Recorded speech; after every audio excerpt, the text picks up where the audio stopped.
బదిలీపై వెళ్తున్న ఉపాధ్యాయులను చూసి విద్యార్థులు కన్నీరు మున్నీరయ్యారు. వారిని చూసిన ఉపాధ్యాయులు కూడా కన్నీటి పరివంతమయ్యారు. తమ ఉపాధ్యాయులను బదిలీ చేయదంటూ వెక్కి వెక్కి ఏడ్చారు. సిద్దిపేట జిల్లా చెర్యాల మండలం ఆకునూరు గ్రామంలో ఈ భావోద్వేగ దృశ్యం కనిపించింది. విద్యార్థులు ఉపాధ్యాయుల మధ్య ఈ బంధం చూసిన వారంతా కన్నీళ్లు పెట్టుకున్నారు.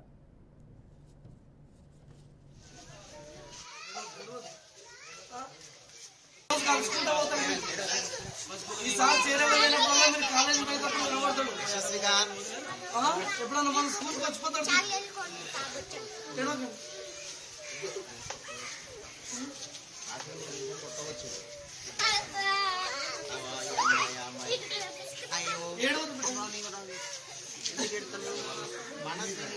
సరయు సరయు ఎడుతుంది సరయు